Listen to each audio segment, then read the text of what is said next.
Bom, então, beleza, valeu, Luan. Se tiver alguma dúvida aí, tá? Ficou alguma coisa não muito clara. Eu sei que esses conceitos não são muito.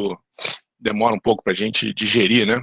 Mas qualquer coisa me pergunta aí, ó, por e-mail, ou vocês podem repassar depois, né, a aula em vídeo, não tem qualquer dúvida que tenha ficado aí, pode me procurar também.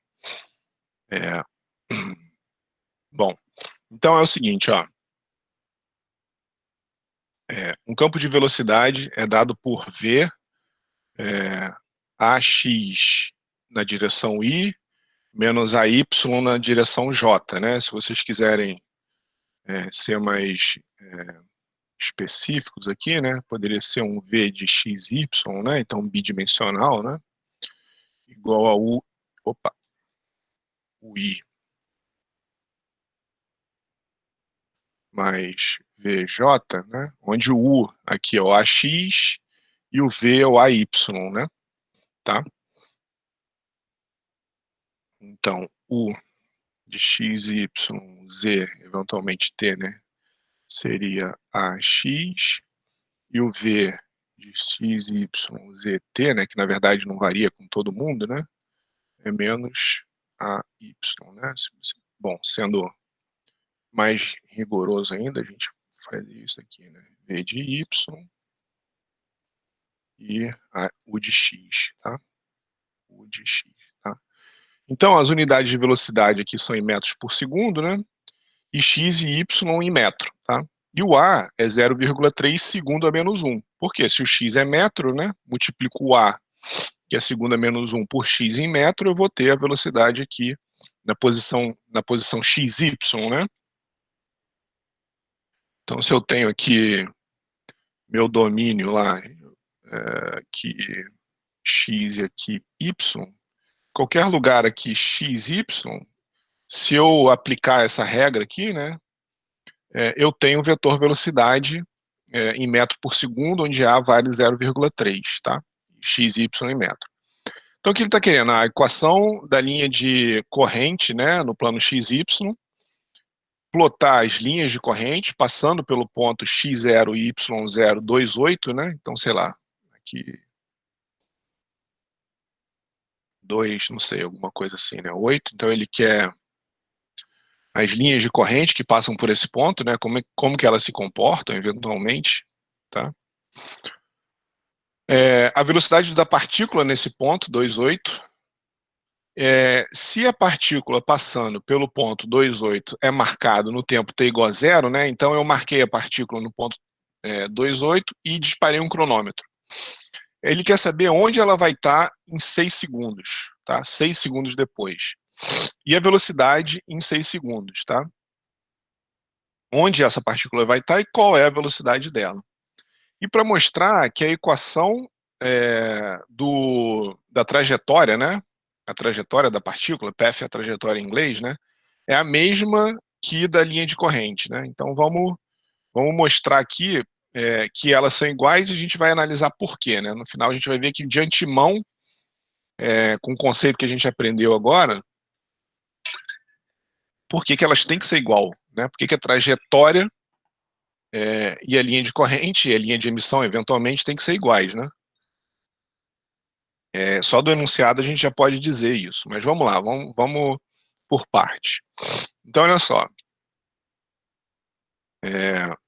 A equação da linha de corrente, ó. Então, por definição, as linhas de corrente são linhas desenhadas no escoamento, né, de forma que em um determinado instante de tempo, elas são tangentes ao vetor velocidade em cada ponto do escoamento. Então, a gente viu essa expressão aqui, ela está lá, né, quando a gente falou de linha de corrente. Então, dy dx é o v sobre u, certo? É a componente v sobre a componente u. A tangente, né, o vetor tangente desse vetor velocidade num ponto x, y qualquer, vai ser a componente vertical sobre a componente horizontal, que é a definição de tangente, né? Então, dy dx, a linha de corrente, é v sobre u. Então, menos a sobre menos AY sobre AX, né? As componentes aqui que são dadas aqui em cima, né? No enunciado, isso foi dado. Que é igual, né? Assim, simplifico o A, né? Menos y sobre x. Aí não tem jeito, temos que cair dentro da integração. Separando as variáveis e integrando, que a gente tem, né? A gente joga tudo que é y, tudo que é y para o lado esquerdo aqui, né? dy sobre y, ou menos dy sobre y, tanto faz, né? Ou pode ser, dy, ele fez aqui, né? dy sobre y igual a menos dx sobre x, tá? Então tá aqui. Né? Ele pegou essa igualdade aqui, né? Trabalhando nessas igualdades aqui que foi desenvolvida. Então isso tá aqui, tá? Integral de dy sobre y igual a menos integral de dx sobre x. Então, essa integral aqui, né, indefinida, precisa de uma constante de integração, e a integral de 1 sobre y dy é ln de y, e aqui é a integral de ln de x, o menusinho por causa do menos ali do vetor velocidade, tá? Isso pode ser reescrito como ln de y mais ln de x igual a essa constante de integração, ou então ln de xy, né, uma regrinha aí do logaritmo, né? Uma regrinha lá dos logaritmos. A regrinha aplicada aqui da ln, né, logaritmo neperiano de y vezes x igual a constante, e se a gente elevar os dois lados à exponencial, né, tirar a exponencial dos dois lados, a gente fica que yx igual a exponencial de c, e essa constante aqui a gente chama de uma constante 2, né? A exponencial de uma constante é uma outra constante. Então, yx igual a uma constante 2. Agora, como é que a gente tira, né? Como é que a gente determina essa constante? Ele está pedindo ali, então, aqui, ó, a letra A obter a equação das linhas de corrente. Então, está aqui. Essa é a equação das linhas de corrente, a equação geral. Agora, para a gente particularizar essa equação para uma linha de corrente específica, a gente tem que saber, né, onde que ela passa. Então, como é que a gente determina essa constante 2 e como é que a gente particulariza uma linha de corrente passando por x0 e y0 igual a 2,8? Então, a gente vai lá e joga, né? Joga aqui na constante de integração a minha condição por onde a partícula passa, né? Tá? Então, se o xy igual a C2, quem é o C2 para a partícula que passa em y0, x0? Então é só substituir ali, né? É 8, 2, né? O y0 é 8 e o x0 é 2, então é igual a C2. Então C2 igual a 16. Então o yx igual a x0 e y0 igual a 16. Então essa linha aqui, ó, essa linha aqui que a gente está analisando, que passa por 8, 2, aqui é 8 e aqui é 2, ela vai ser a mesma para qualquer outro ponto onde x e y dê 16. Então, se eu tiver aqui 1, alguma coisa aqui, né, 1,5, e aqui, sei lá, 8, alguma coisa, ou 9, alguma coisa, desde que a multiplicação desses dois caras dê 16, é a mesma linha de corrente. O mesmo vale para todos os pontos aqui, né? Para cá e para cá. Então, se a gente for num software, se a gente sair traçando aqui, né? Aqui é o 8, 2 aqui embaixo, né? Aqui é o 8 e aqui é o 2, ó. Então a gente pode traçar na mão vários pontos, né? Aqui a gente tem o 4, 4 também, né? Deixa eu apagar isso aqui e fazer uns pontos mais... Aqui, ó. O 4, 4, os mais óbvios aqui, né? Esse dá 16. O 8, 2 aqui dá 16. Então assim que é traçada essa linha aqui, tá vendo? A linha de corrente que passa nesse ponto é só essa do meio aqui, ó. Eu até marquei aqui nessa seta. Essas outras duas são linhas de corrente que passam em outros pontos, tá? Então aqui o 8, 2 está aqui, né? Tá? Aqui é o 2, aqui é o 8, tá certo? Então essa é a linha de corrente, e aí para outros pontos menos óbvios também. O 16, 1, né? Talvez aqui, ó. Aqui seria 1. 16, 1. Aqui também, né? O 1, 16, tá? Então, desde que yx dê 16, é a mesma linha de corrente que passa aqui em 8,2. É essa linha aqui do meio, tá? Certo? Então, aqui, por enquanto, isso daqui estava só da resolução, mas, por enquanto, não vamos se preocupar com isso, vamos se preocupar só com a linha de corrente e só a do meio, né? Porque as outras duas foram calculadas aqui para outra condição, tá? Então, essas duas linhas de corrente aqui, essa daqui e essa daqui, não são as linhas de corrente que passam por 8,2. A que passa por 8,2 é só a do meio aqui, né? Essa linha de corrente aqui do meio, tá certo? Então, a gente sabe que o escoamento aqui, ó, ao longo de toda a linha de corrente, ele está tangente. Então, o vetor velocidade aqui está apontando para cá. Isso daqui são tangentes, né? Aqui, ó, ele está apontando para cá, aqui para cá. Então, a gente sabe a direção do escoamento. A gente sabe que ele está vindo do alto de cima para baixo e da esquerda para a direita. E ele está fazendo esse contorno aqui, ó.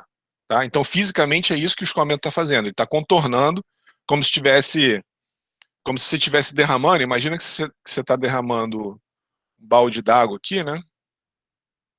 Derramando um balde d'água. E aqui é realmente uma parede aqui. Então, a água está caindo aqui e indo para lá, né? Certo? Por causa dessas superfícies. Ou então, na verdade, talvez o balde d'água não faça muito sentido, mas eventualmente um perfil de velocidade uniforme aqui, ó. Isso aqui pode ser que talvez faça mais sentido, né? Então, o escoamento aqui, por causa das paredes, está se encaminhando para a direita lá, tá? Poderia ser isso, por exemplo, certo? Então, é isso que fisicamente... Doutor, Oi, fala aí, Leonardo. você consegue tirar uma dúvida da, por favor? Cara, não entendi direito o que você falou. Dúvida do quê? Da letra A, por favor? Ah, sim. Voltei aqui na Eu letra acho A. que é uma dúvida matemática, na real. Eu não estou conseguindo ver como que na integral você já foi para essa integral de dy sobre y e integral de dx sobre x. Não, eu integrei dos dois lados aqui, ó. Eu integrei dos dois lados. Porque eu quero saber a posição, né? Os vetores aqui de posição das partículas fluidas. Então eu integro aqui, ó. Certo? Integral, Entendi. certo? E aí, Entendi. tá? Aí a integral de Beleza. y dy, integral de dx, integrei dos dois lados lá. Deu para entender, obrigadão. Valeu. Certo? Então a gente ficou com a expressão das linhas de corrente aqui, integrando e aplicando a condição de contorno. E para cada ponto, né, que você quer analisar, você tem a condição de contorno para aquela condição ali que vai te dar a linha de corrente, tá? Beleza? Eu fiz uma observação aqui, ó, porque isso não está muito claro no exercício, mas isso é importante. A gente pode fazer uma solução geral, que é o seguinte: em vez de substituir em 2,8, substitui em x0 e y0, né? Porque o C2, essa constante C2, você obtém, né? Uma vez que você, na resolução das EDOs, uma vez que você sabe um ponto do escoamento, você resolve, ou você tem a condição de contorno, ou condição inicial, né? Então você resolve as constantes de integração substituindo os valores do local que você conhece, da função. Então a gente pode deixar isso geral também aqui, ó. A linha de corrente geral é yx igual a x0 e y0. E aqui, por exemplo, para eu saber a equação dessa linha de corrente, eu teria que saber, aqui é 16, quem é esse ponto x aqui embaixo, né? Sabendo esse ponto x, eu sei a linha de corrente aqui, a expressão da linha de corrente. Ou o inverso, se eu tiver um x1 e y1, eu vou conseguir traçar todas as linhas de corrente que passam por essa região que xy igual a x1 e y1. Aqui são todas as linhas de corrente que passam por x2 e y2, tá? E o meio são todas as linhas de corrente que passam pelo ponto 2,8. É a linha de corrente onde xy é sempre igual a 16. Tá? Então, a gente tem essa linha de corrente aqui, e é assim que a gente obtém essas linhas de corrente do escoamento. Tá?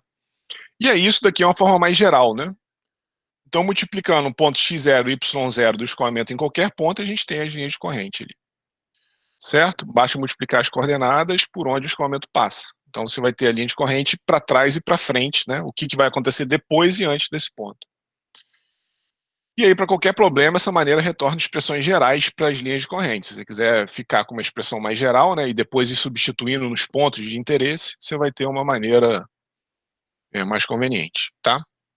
Bom, então aqui a gente quer a velocidade da partícula no ponto 2,8. É simplesmente pegar esse x0 e y0 e substituir aqui, ó. Dava para fazer até antes disso, né? Então, para determinar a velocidade nesse mesmo ponto, usamos o valor de A fornecido no enunciado, né, a expressão para o campo de velocidade do escoamento. Então, a expressão para o campo de velocidade foi dado. O A é 0,3, o x é 2 e o y é 8. Então, a gente fica... Aqui eu só enfatizei as unidades aqui, né? O 0,3 tem unidade de 1 sobre segundo, e o x aqui, o A, né? Unidade de 1 sobre segundo, e o x unidade de metro, que vai fornecer o vetor velocidade em metros por segundo. Então, a gente fica 0,3 vezes 2, 0,6, 0,3 vezes 8, 2,4. Então, o vetor velocidade aqui, ó, ele tem componente 0,6 em i, então o u aqui ele tem 0,6 aqui, ó, magnitude 0,6, e a magnitude do v, menos 2,4, para baixo, né? Então, menos ele está em j negativo. Então, daí, a soma vetorial do u e do v, né, que fazem o vetor velocidade ali, tá certo? Então, aqui ele está apontando, a gente pode determinar ângulo, tudo isso mais, né?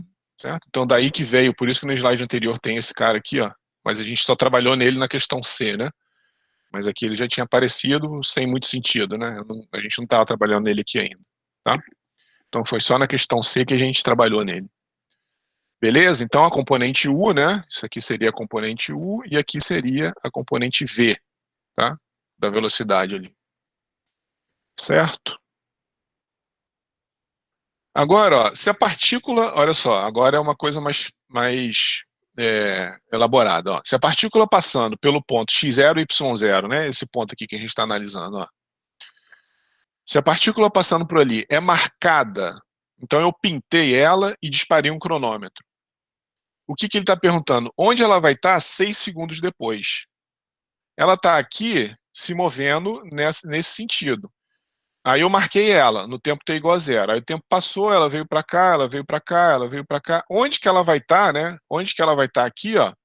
6 segundos depois que eu zerei o cronômetro com esse vetor velocidade, tá? Vamos ver como é que faz isso, ó.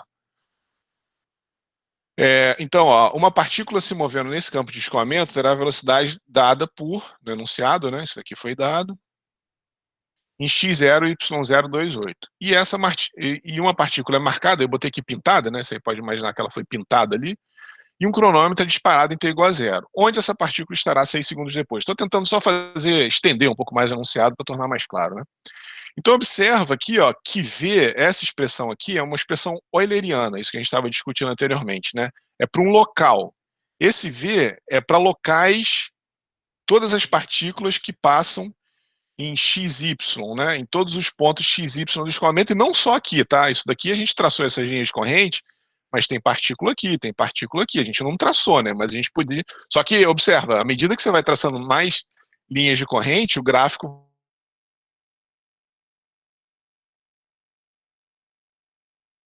Você pode ter tudo aqui preenchido por linhas de corrente aqui, você começa a não enxergar nada. Então você faz tantas linhas de corrente quantas forem convenientes para você também não ter uma análise muito poluída. Então, essa expressão aqui é para qualquer local, aqui, qualquer local do escoamento você vai ter a velocidade e é possível determinar a linha de corrente, tá? As linhas de corrente que passam por ali, beleza?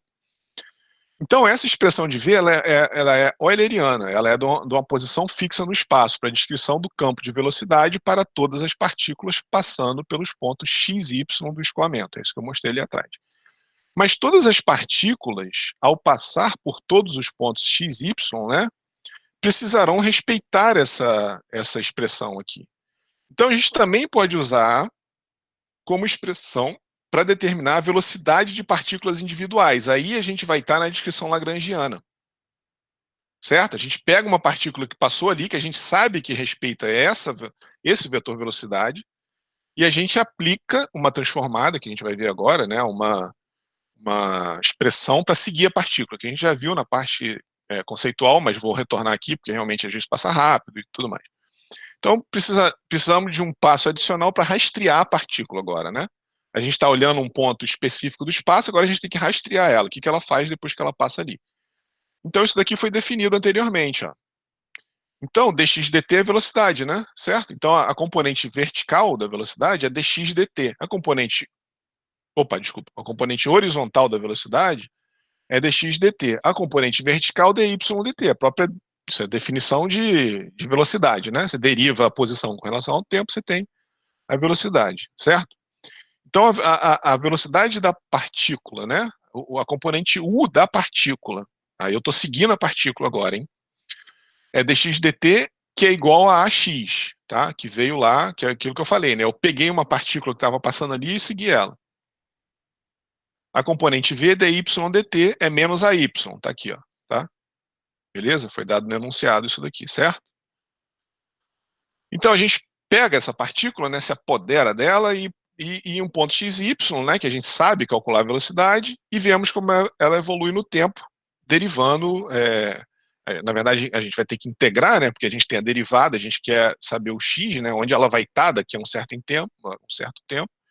Então a gente separa as variáveis e integra, né, aquilo que o Leonardo perguntou, né, então integra aqui, né, se a gente tivesse uma pistola, se a gente tivesse um disparadora de raios, ela teria, para resolver uma equação diferencial, essa pistola tinha que disparar integrais, certo? Então eu tenho que usar integral para aniquilar derivadas. É isso que a gente está fazendo aqui, tá? Então se eu quero aniquilar uma equação diferencial, eu tenho que disparar integrais nela. Então tá aqui, ó, integrei do lado esquerdo, integrei do lado direito, né? Então integrei dos dois lados aqui, ó, separei as variáveis, né? Quer dizer, na verdade, desculpa, né? Daqui para cá. Aqui, aqui e aqui, certo? Então integrei aqui, joguei o x para cima, joguei o x para baixo, desculpa, né? Integral de x0 até x de dx sobre x igual a integral de 0 a t de a dt, mesma coisa para o lado aqui, né? Mesma coisa para o componente x e componente y, tá?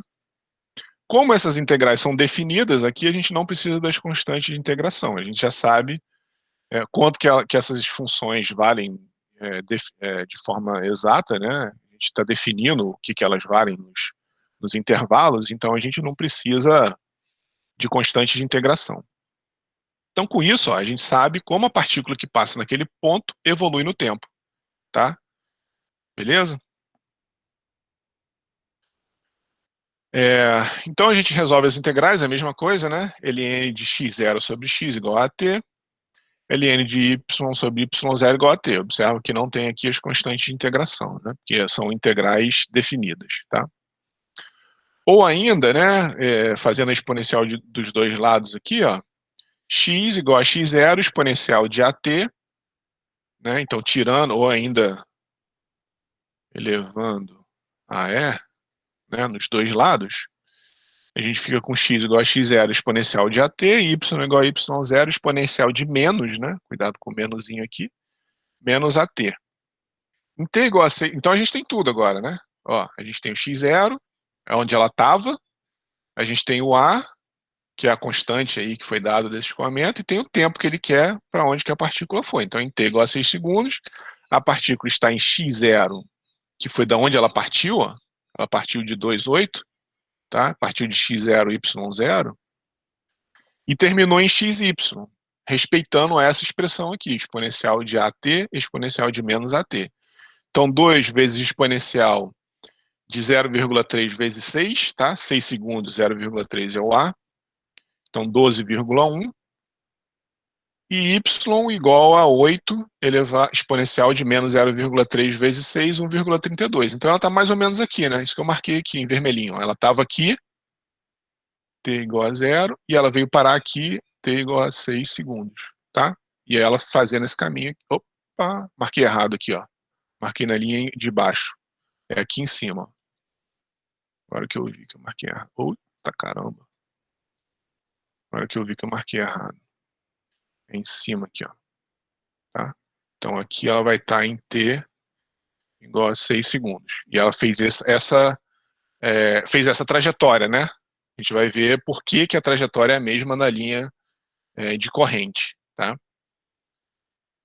Como a gente viu anteriormente, se isso aqui estivesse em regime transiente, a trajetória não seria essa daqui, seria diferente, tá? Então, em t igual a 6 segundos, se a gente multiplicar 12,1 por 1,32, tem que estar 16, porque ela está na mesma linha de corrente, tá? Beleza? Só fazer aqui rapidinho. 15,972. Foi erro de arredondamento aqui. Só para conferir, né? Fiz isso só para conferir as contas aqui, mas está certinho. Então,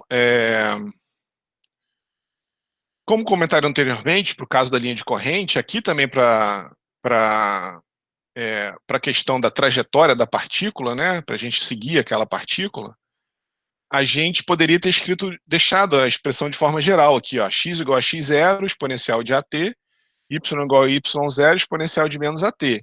Em t igual a 6 segundos, a partícula que passou em x0 e y0, em t igual a 0, né? Então, nesse ponto aqui eu zerei o cronômetro, ó. Nesse ponto x0 e y0 geral agora, né? Estou fazendo uma coisa bem geral, eu zerei o cronômetro. Então, qualquer ponto x0 e y0, 6 segundos depois, a partícula vai estar em x0 exponencial de 0,3 vezes 6, ou 6,05x0. E em 6 segundos, a partícula em y vai estar em 0,16y0, tá? Então aqui, 6 segundos depois, é só eu saber onde que a partícula estava, x0 e y0, que eu sei onde ela estará. Isso aqui é uma expressão mais geral. E eu posso fazer também para 5, para 1, para 2, para quantos segundos eu quiser e tirar a expressão geral para ir acompanhando a trajetória da partícula tantos segundos depois, tá? Então, em 6 segundos, a partícula estará em x, y, eu botei ponto e vírgula aqui, ó, por causa dessa vírgulazinha aqui do 6,5, senão ia ficar muita vírgula aqui. Então, por isso que eu separei x, y com ponto e vírgula, né? Então, ela vai estar em 6,05x0, 0,16y0 metros, né? Para todas as partículas que em t igual a 0 estavam em x0 e y0, tá? É a forma mais geral de dizer isso, certo?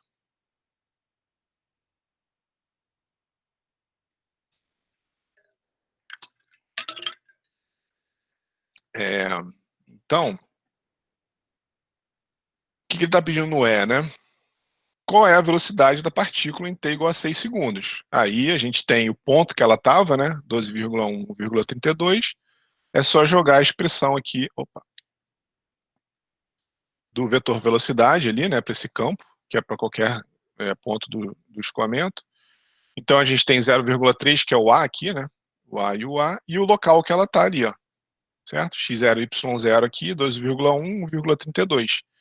Então lá ela vai ter uma componente de 3,63 em U. Aqui ela vai ter uma componente 3,63 em U, metros por segundo, né? E Y menos 0,4 aproximadamente, né? Para baixo, certo? Opa, ficou bem pequenininho, né? Menos 0,4 aproximadamente, né? Metros por segundo, que é o V. Observa que a componente aqui, ó, lembra que a componente vertical aqui era maior, né? Certo? Se vocês lembrarem, não sei se eu apaguei. Eu apaguei. Opa, ou não. Eu apaguei. Mas a componente vertical aqui, ó.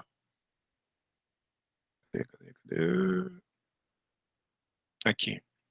A componente vertical era menor, ó. Era 0,6 e menos 2,4, né? Então aqui a gente tinha 0,6 metros por segundo, que é o U, e aqui o menos 2,4 metros por segundo, que é o V.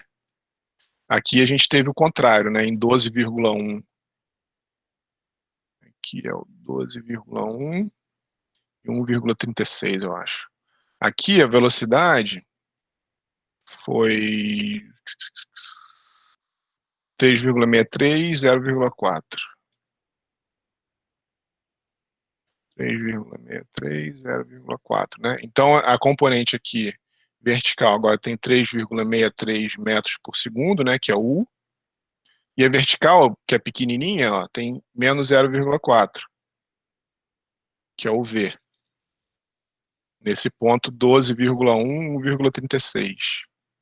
Tá? Nesse mesmo ponto. 12,1, 1,36. Aqui é o ponto 2,8, né?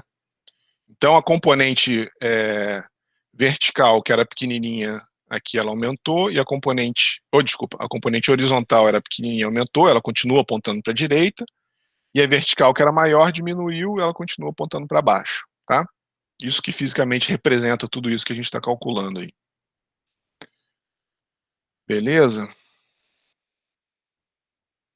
Bom, Então, para F, o que ele está pedindo em F? Né? Mostre que a equação da trajetória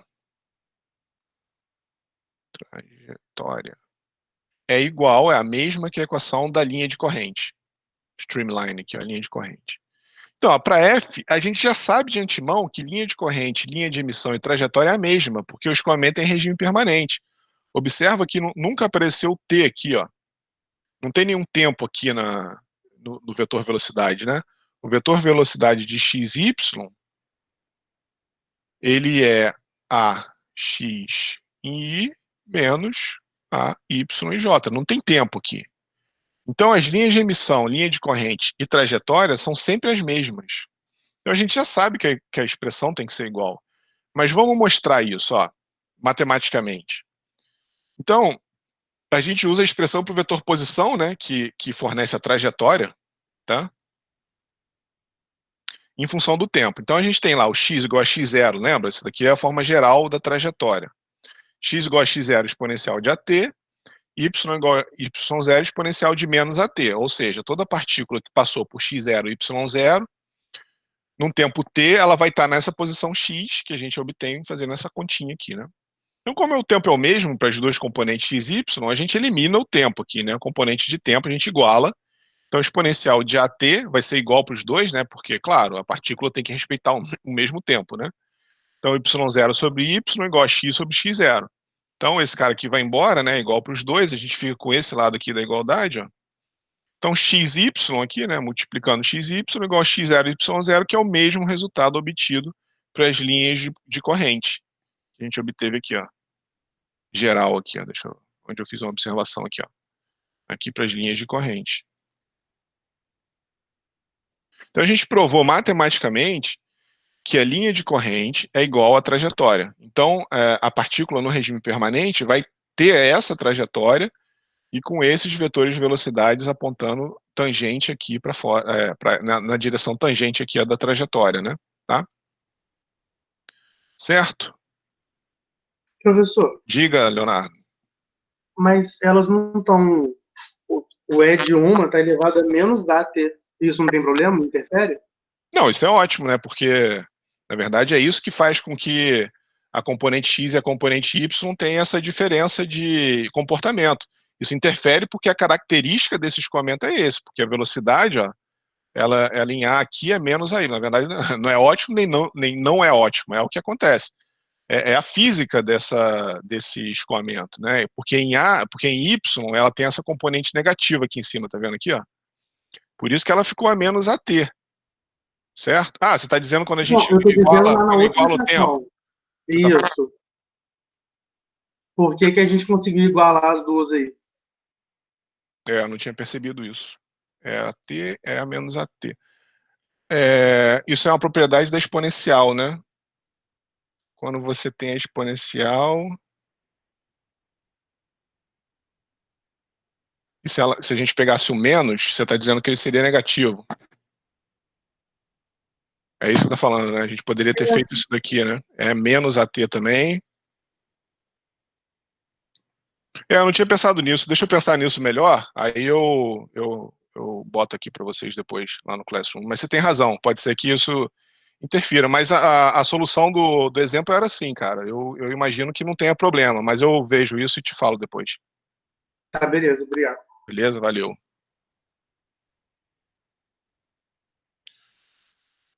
Certo?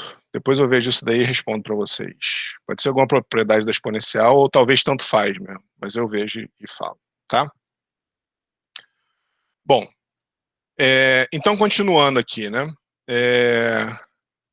A gente tem no estudo da mecânica do fluido, então a gente terminou essa parte de linhas de emissão, linhas de corrente com esse exemplo, e a gente então analisou, né, ou mostrou campo de massa específica, campo de velocidade, agora a gente vai ver o campo de tensões que agem no escoamento, tá?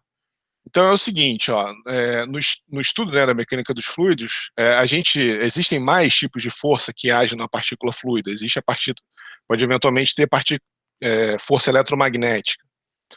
Mas a gente, de forma geral, vai se concentrar em dois tipos de força, né? As forças de superfície, aquelas que agem nas fronteiras, né, do volume de controle, que são pressão e atrito, que é gerado pelo contato com outras partículas ou superfícies sólidas, e as forças de corpo, né, que são gravidade e eletromagnética, que normalmente a gente elimina a eletromagnética, né, a gente não vai se preocupar muito com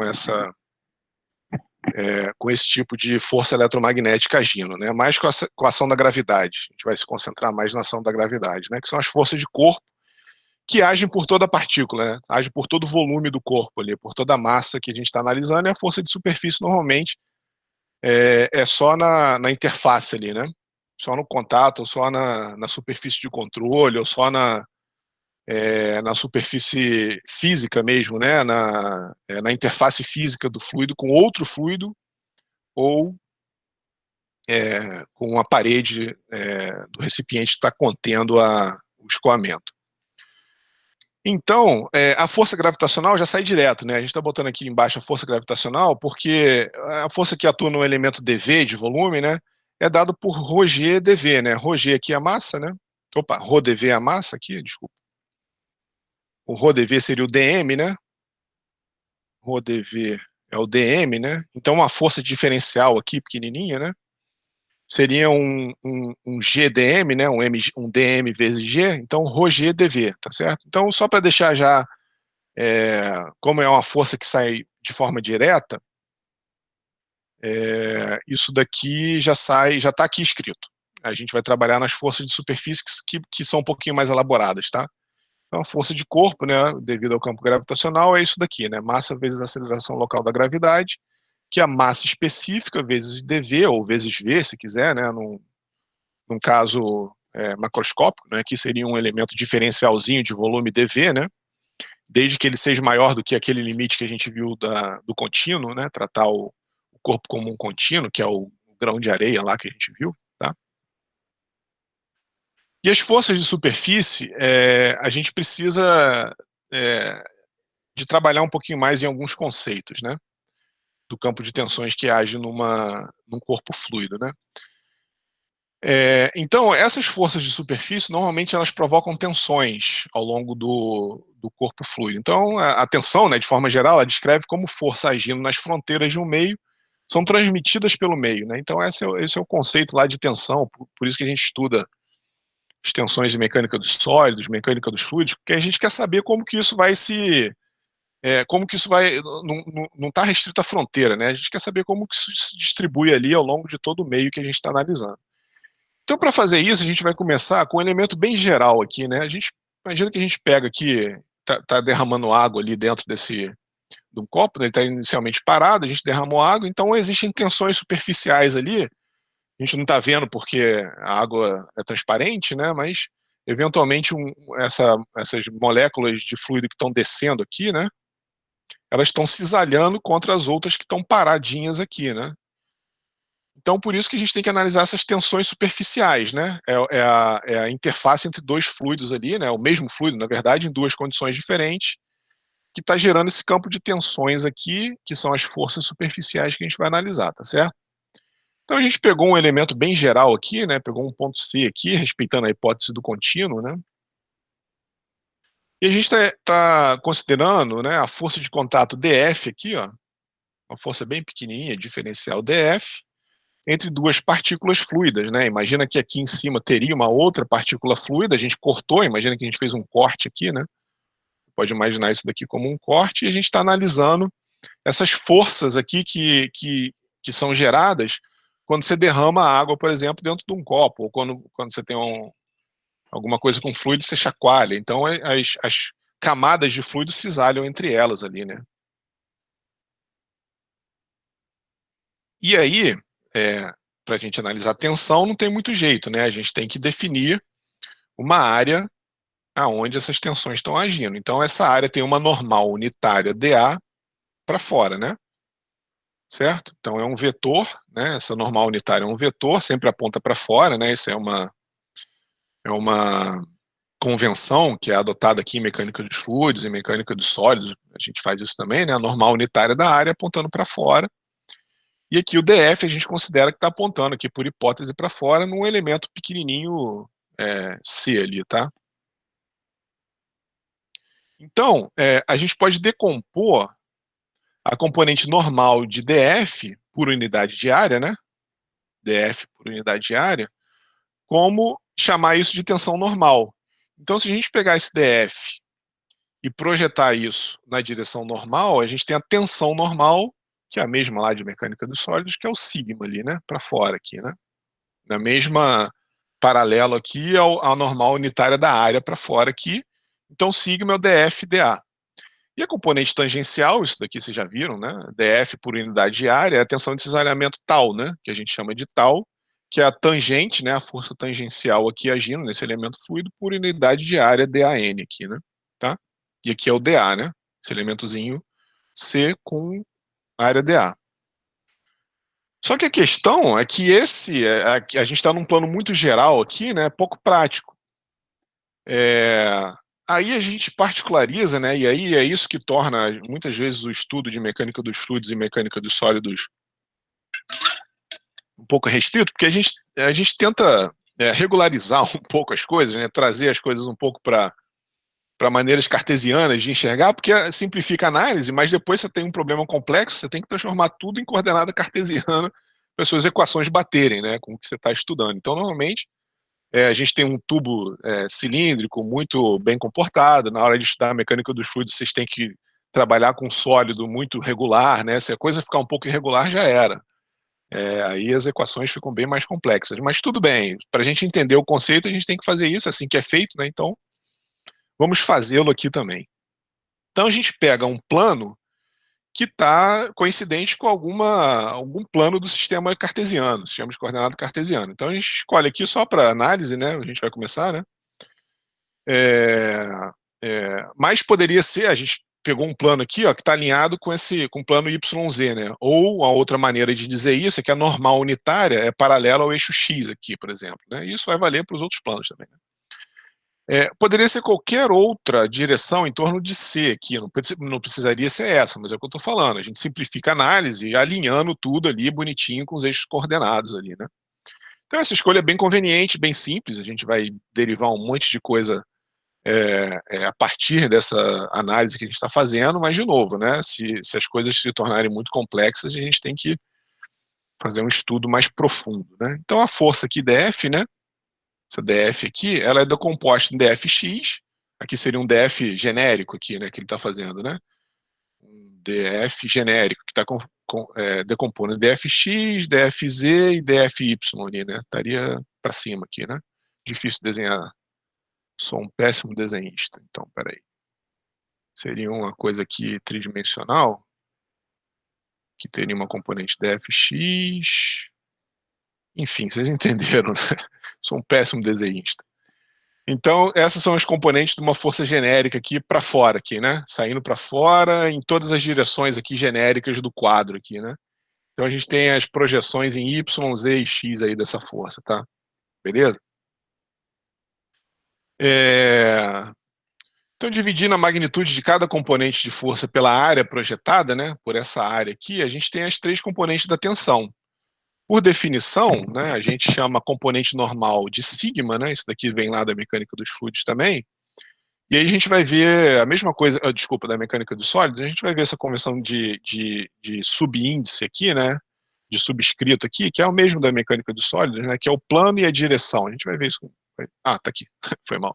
Tá aqui, ó. Plano e direção, né? Então, sigma xx é o plano x.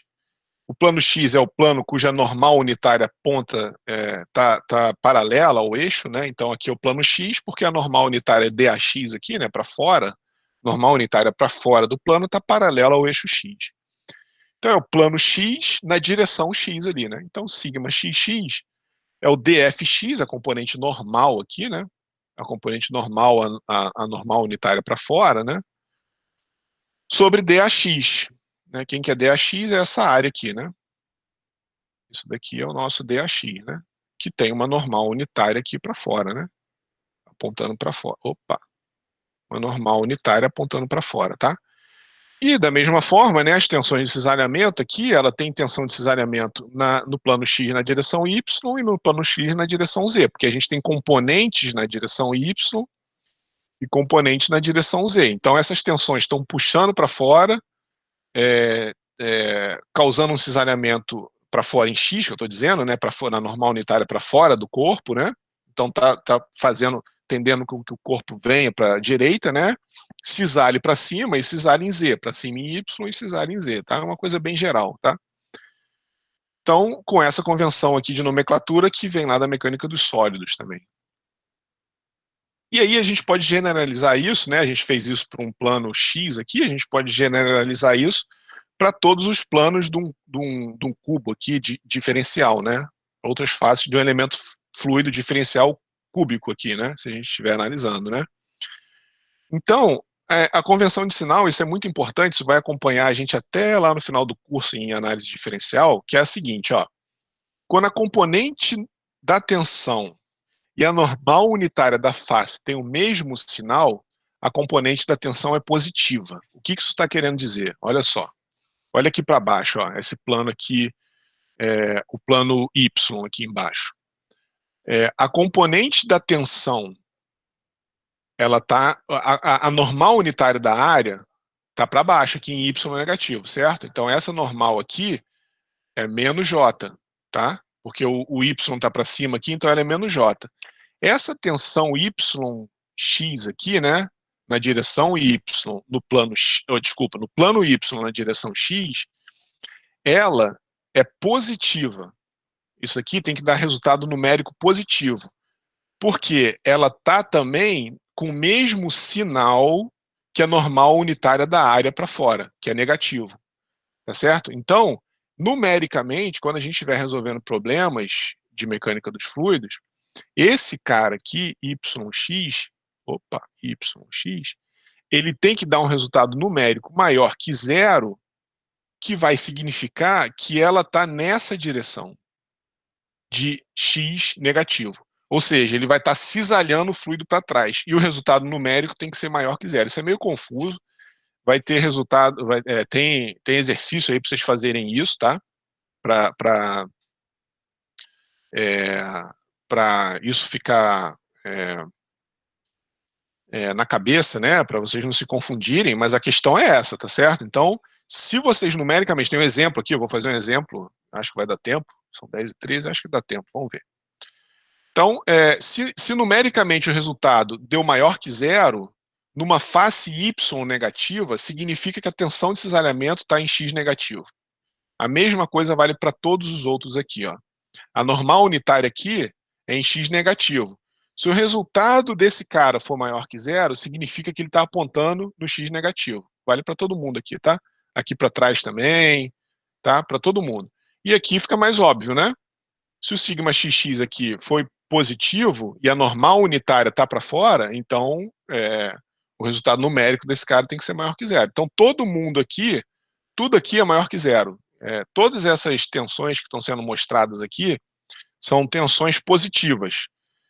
O autor tomou o cuidado de pegar a normal unitária e colocar as tensões de cisalhamento na mesma direção da normal unitária, né, com o mesmo sinal da normal unitária. Então ela sempre é positiva, né? E aí vocês vão ter que fazer uma análise, né? A gente vai ver no exemplo como é que é feito isso para saber para onde que a tensão está apontando, tá? Então essa é a convenção de sinal, certo?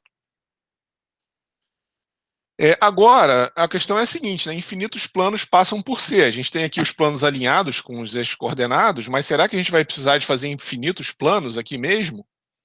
Por sorte que não, né? Porque bastam 3 mutuamente ortogonais, que são os que estão mostrados aí, o x, y, z, né?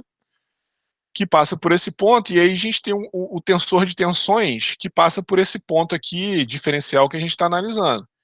Então a gente tem o sigma xx, sigma xy, sigma zz, que está representado aqui, né, o xx, o y e o zz, e as tensões de cisalhamento associadas a essas tensões que estão sendo aplicadas aqui, tá? Então o tensor de tensão define o campo de tensão num ponto do fluido, certo? As tensões de cisalhamento e as tensões normais que estão sendo aplicadas ali, de novo, né, o plano e direção. Essa daqui é a hipótese, ou desculpa, a nossa convenção de nomenclatura aqui, né, tá? Que é usado para construir esse tensor de tensões. em coordenadas cartesianas aqui, tá? E aí, né, uma coisa mais física, né? Quais são as origens dessas tensões, né? Lá em mecânica dos sólidos, a gente lembra que as tensões são oriundas das pequenas deformações elásticas, né? Uma vez que a gente atingiu o limite elástico do material e foi para a região plástica, as tensões se tornam irreversíveis, né? As deformações se tornam irreversíveis, e aí o tensor de tensões fica um pouco mais complicado. Então, e tanto as coisas são mais complexas que aqui a gente tem esse tensor de tensões válidos na mecânica dos sólidos para pequenas deformações elásticas, né? Lineares. Então é bem restritivo, né? E para o fluido, isso aí é para um sólido, né? Para o fluido a gente tem as tensões de cisalhamento, que elas são oriundas do escoamento, né? Então, uma vez que o fluido escoa, se você pega uma garrafinha d'água e vira ela, você tem tensões de cisalhamento agindo entre as camadas de fluido ali, né? Quando o fluido está em repouso, a gente não tem nenhum cisalhamento entre as camadas, que é o caso aqui de baixo, né? Aqui a gente está com o fluido em movimento, então a gente tem as tensões de cisalhamento aqui que eu falei, né?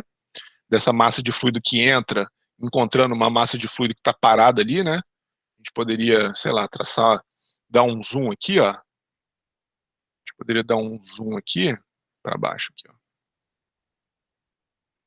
E aí a gente teria um elemento fluido do jeito que a gente desenhou ali, né? Cúbico, em movimento, com V aqui descendo, né? Descendo com a velocidade V, encontrando ou cisalhando um outro elemento fluidozinho pequenininho ali, cúbico, parado, né? Paradinho. Então ele cisalha ali, tá? Então essas tensões de cisalhamento, elas são oriundas do escoamento. Quando o escoamento cisalha, você tem... Desculpa, quando o fluido escoa, né? A gente tem uma tensão de cisalhamento inerente ali por causa do atrito, né? Por causa da viscosidade. A gente vai estudar a viscosidade com detalhe ainda, né? Mas por causa do atrito entre as camadas de fluido, a gente tem essas tensões de cisalhamento que aparecem no fluido, tá?